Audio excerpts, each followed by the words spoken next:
Today, we will talk about globalization in business with history and pros and cons. We will explore its impact on society and provide examples of how it works. Globalization refers to the spread of the flow of financial products, goods, technology, information, and jobs across national borders and cultures. In economic terms, it describes an interdependence of nations around the globe fostered through free trade. Corporations gain a competitive advantage on multiple fronts through globalization. They can reduce operating costs by manufacturing abroad, buy raw materials more cheaply because of the reduction or removal of tariffs, and most of all, they gain access to millions of new consumers.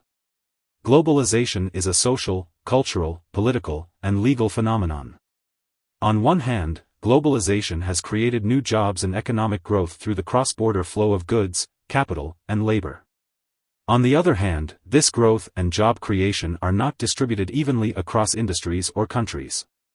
Specific industries in certain countries, such as textile manufacturing in the US or corn farming in Mexico, have suffered severe disruption or outright collapse as a result of increased international competition. Globalization's motives are idealistic, as well as opportunistic, but the development of a global free market has benefited large corporations based in the Western world. Its impact remains mixed for workers, cultures, and small businesses around the globe, in both developed and emerging nations. Globalization is not a new concept. Traders traveled vast distances in ancient times to buy commodities that were rare and expensive for sale in their homelands. The Industrial Revolution brought advances in transportation and communication in the 19th century that eased trade across borders. The think tank, Peterson Institute for International Economics, states globalization stalled after World War I, and nations moved toward protectionism as they launched import taxes to more closely guard their industries in the aftermath of the conflict. This trend continued through the Great Depression and World War II until the U.S. took on an instrumental role in reviving international trade. One of the critical steps in the path to globalization came with the North American Free Trade Agreement, NAFTA, signed in 1993. One of NAFTA's many effects was to give American auto manufacturers the incentive to relocate a portion of their manufacturing to Mexico where they could save on the costs of labor. NAFTA was replaced in 2020 by the United States-Mexico-Canada Agreement, USMC. Governments worldwide have integrated a free market economic system through fiscal policies and trade agreements over the last 20 years. The core of most trade agreements is the removal or reduction of tariffs. This evolution of economic systems has increased industrialization and financial opportunities in many nations. Governments now focus on removing barriers to trade and promoting international commerce. Proponents of globalization believe it allows developing countries to catch up to industrialized nations through increased manufacturing, diversification, economic expansion, and improvements in standards of living. Outsourcing by companies brings jobs and technology to developing countries, which helps them to grow their economies. Trade initiatives increase cross-border trading by removing supply-side and trade-related constraints. Globalization has advanced social justice on an international scale as well, and advocates report that it has focused attention on human rights worldwide that might have otherwise been ignored on a large scale.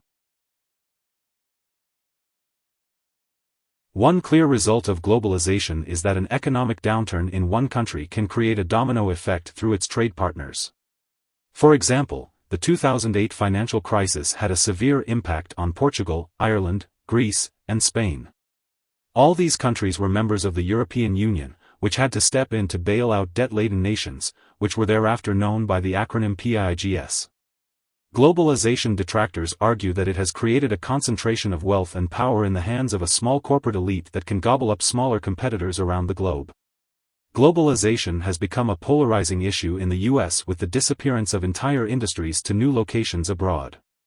It's seen as a major factor in the economic squeeze on the middle class.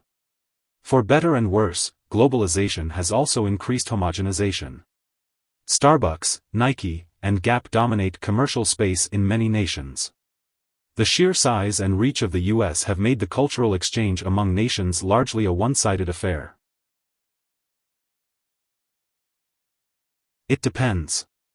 Proponents of globalization will point to the dramatic decline in poverty that has taken place throughout the world over the past several decades, which many economists attribute in part to increased trade and investment between nations. Similarly, they will argue that globalization has allowed products and services such as cell phones, airplanes, and information technology to be spread far more widely throughout the world. On the other hand, critics of globalization will point to the negative impact it has had on specific nations' industries, which might face increased competition from international firms. Globalization can also have negative environmental impacts due to economic development, industrialization, and international travel. Globalization has had a large impact on societies around the world, leading to massive migrations from rural to industrial or urban areas, leading to the rapid growth of cities and trade hubs. While this has led to an overall increase in incomes and a higher standard of living in general, it has also led to problems of urbanization including crime, domestic violence, homelessness, and poverty. Concepts of national identity, culture, and consumption patterns also change as goods from around the world become increasingly available and at low prices. The competitiveness of global capitalism may also lead to more individualistic ideals that contradict the cultural orientations of certain, more collectivist societies. A simple example of globalization would be a car manufactured in the US that sources parts from China, Japan, Korea, Sri Lanka, and South Africa. The car is then exported to Europe, where it is sold to a driver who fills the car's gas tank with gasoline refined from Saudi oil. Here are 5 key takeaways. 1. Globalization is the spread of products, technology, information, and jobs across nations. 2. Corporations in developed nations can gain a competitive edge through globalization. 3. Developing countries also benefit through globalization as they tend to be more cost-effective and therefore attract jobs. 4. The benefits of globalization have been questioned as the positive effects are not necessarily distributed equally. 5. One clear result of globalization is that an economic downturn in one country can create a domino effect through its trade partners. Hope this would help. Thanks for watching.